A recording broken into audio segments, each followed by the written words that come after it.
Hello and welcome back. And we are starting a new chapter today. It's called The Prospectors. Looks like this.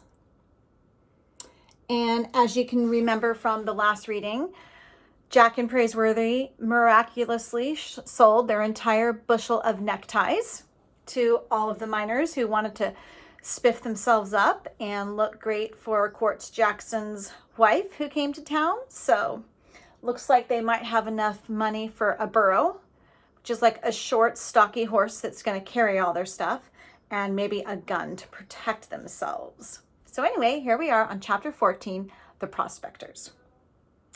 When Jack awoke the next morning, he threw off his blanket and rushed outside to see if their burro was still there. It was, tied to a stake outside the tent. "Good morning, Stub," Jack smiled. Stub was a veteran of the gold diggings. He gave Jack a haughty look. "Stub's a proud animal," the man had said when they bought him. "Sometimes he thinks he's a mule." So a donkey or a burro, it's the same thing. It's kind of like, think of it like a small horse, kind of like a pony. They have long ears, and so they're just kind of small. A mule is half horse, half donkey, and it's much taller. So I guess if you're a burro, you may want to be a mule because it's a much taller, stronger animal. So they're saying that this burro that they bought, whose name is Stubbs, sometimes thinks he's a mule. All right. The burro's head seemed almost as large as his hindquarters, and his dark ears stood up like the wings of a hawk. Jack liked him. "We're going to be friends," he said. "Yes, sir." He untied the burro and threw a leg over his back. Stub kicked out his hind legs, his tail flew, and Jack hit the dirt. The burro turned his thick neck and peered at Jack with disdain. And disdain is like hatred. Jack was so surprised, he just sat there. "That wasn't very friendly," said Jack. Pitchpine Billy, standing in the opening of his dusty tent, roared out laughing. "You heard what the man said, Jamocha Jack. He said that mountain canary thinks he's a mule." Jack brushed himself off. "All I wanted was to ride him." Pitchpine Billy pulled a red bandana out of his pocket and came over. "The mules in these hills, they're still half wild." He tied the handkerchief around Stubbs' eyes. "They don't take kindly to being pack animals. You blindfold them first, then they'll stand still." Praiseworthy came out of the tent and stretched and sat on a stump to watch. Daylight was filtering through the trees, and the morning had a fresh, piney smell. Jack walked around the burro, sizing him up. Then he spit in his hands, threw a leg over Stubbs' back, and held on. "Ready?" said Pitchpine Billy. "Ready," said Jack. Pitchpine Billy pulled off the bandana. Jack braced himself. Stubbs stood for a moment, as if trying to make up his mind whether to act like a mule or a burro. "Good boy, Stub," Jack said tentatively. The burro flagged his ears and seemed satisfied that he had been shown the proper respect. He gave a little kick, just to get it out of his system, and behaved himself. Jack walked him up and back until breakfast was ready and slipped to the ground. "We got ourselves a good burro," he called to Praiseworthy. Stub gave a kick, as if in protest.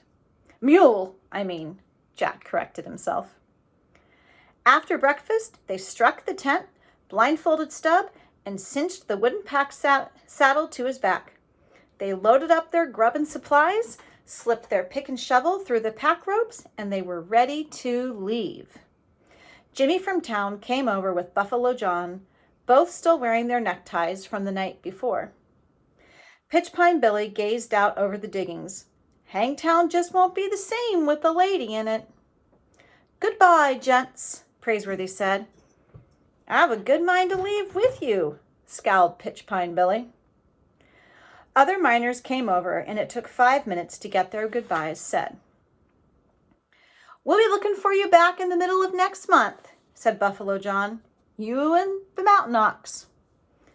I'll be here, Praiseworthy said, taking the blindfold off Stubbs' face. Let's get going, partner. Praiseworthy picked up their new squirrel gun, and Jack took Stubbs' rope. The squirrel gun wasn't what Jack had in mind, like a 4-shooter, but it would do. They'd be able to hunt a little game, and he supposed it would stand off an outlaw or two if they met up with any. In jack boots and red shirts, they began walking upstream, and soon the farewell shouts of their friends were lost in the trees. It was a fine morning to be going prospecting, but Jack found it hard to walk away from Pitch Pine Billy and Jimmy from town, and even Buffalo John. Still, coming back would be even harder. Maybe the mountain ox isn't as big and as terrible as they say, Jack murmured. Worse, no doubt, said Praiseworthy. Are you really going to come back and fight him? I gave my word, didn't I? Bare knuckle? Absolutely. Praiseworthy was not pleased that he had won his name and reputation because he had swung on a road agent with a weighted glove. Jack kept a grip on Stubbs' rope, and the animal followed with a clanging of drinking cups, coffee pot, gold pans, and empty tin cans. Jack had a sudden vision of his partner lying in the dust on the street, beaten and humiliated. Most of the miners are betting on the mountain ox, he muttered. Praiseworthy scratched through his whiskers. I know that, but I intend to beat him. With reading and writing? Exactly. Praiseworthy pushed the slouch hat back on his head. Miss Arabella once asked me to destroy a book she found in her grandfather's library. If I remember correctly, it was called The Gentleman's Book of Boxing, or The Fine Art of Fisticuffs, Explained and Illustrated. She was afraid it might fall into your hands, I suppose. I don't mind telling you that I didn't destroy it. I read it. I devoured it. Fascinating. I believe I could recite whole pages to you. Now it stands to reason that the mountain ox has never read a book in his life. He's no doubt a mere fighter. Therefore, since I can outread him, I see no reason why I cannot outwit and outbox him. To be perfectly honest with you, I'm beginning to look forward to it. The two partners exchanged a glance and a smile and continued on their way. Jack put the mountain ox out of his mind. Do you want to carry our gun? Said Praiseworthy. I'd like to carry our gun, said Jack.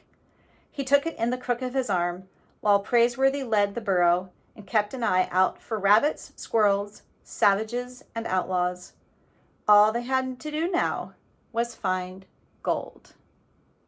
And that's the end of the chapter. Next time we'll be on chapter 15, and the book is over when we finish reading chapter 18. So we're getting close. All right, bye.